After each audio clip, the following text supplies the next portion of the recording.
So let me start.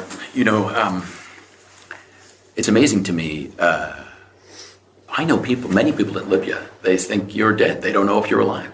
Yes. Can you tell me, just a basic question, what is your status? You're no longer a prisoner? Yeah, I'm a free person right now, of course. And, I can move freely to a certain extent inside the country because of the security reasons. Yes. I can move, but of course not everywhere, anytime. He said he was not a captive. He said he'd been free for a couple of years. But initially he had indeed been a prisoner. Yeah, a special one, special prisoner. He'd been kept in a couple of places. One of them was in a kind of cave where there were no windows. He couldn't see the sun. Very, very small places, he described it. And how do you see your future in the country? Are you planning to run for office? And how do you see yourself participating in public life in Libya? Well, now we are like, how can I say it? Now we are political group in the country. So we have our influence, our weight, and we are preparing ourselves to participate in the coming election. Mm-hmm. But for myself, personally, to participate, I think it's too early right now to decide, for different reasons. Do you think you've changed as a person? Yeah, of course. Yeah, of course. Is it possible to say how? Well, many things. Many things. And all of a sudden they became snakes. They attacked us and they stabbed us in our backs. Mm-hmm. And they were like devils. Let me ask you this.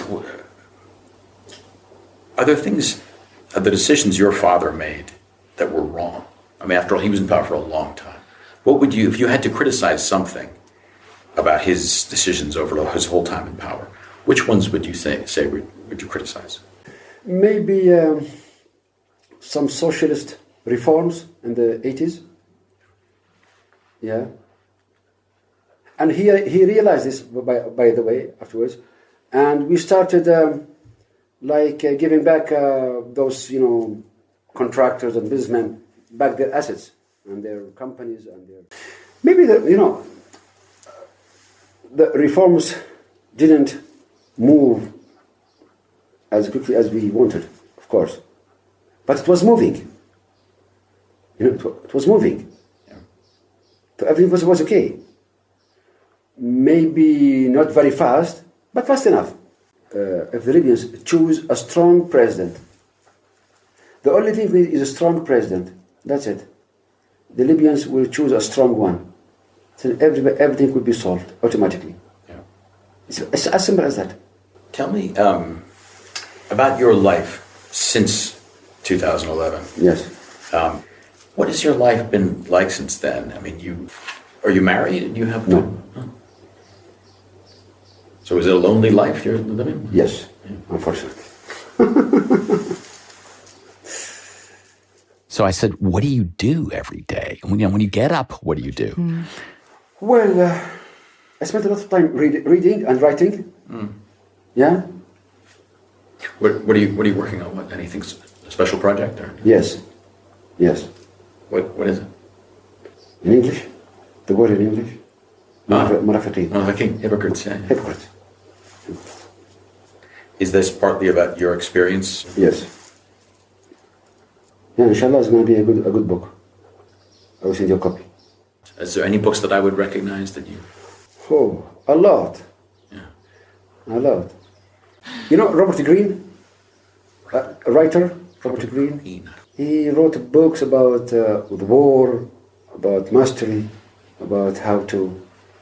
Robert Greene, he's from San Francisco. He wrote 5 books. Very, very good books, by the way. But tell me how that worked. So people at that time were blaming your father. It took the war? What made them realize that it was a different legacy than they thought? The people, after 10 years, they realized everything. It was a mistake. Yeah. It was a big mistake. Yeah, it was a big mistake, the war leaving. So there is not a single Libyan who is happy right now. It's been 10 years, you said. You didn't have an interview. Yes. You were staying quiet on purpose, right? Quiet. On purpose. Yeah. Yes. Tell me why. Yeah, because many cats are fighting each other now. So they are fighting. I don't want to bother them. You're waiting for the right moment. Yes. I start telling you a lot of secrets, by the way. Good.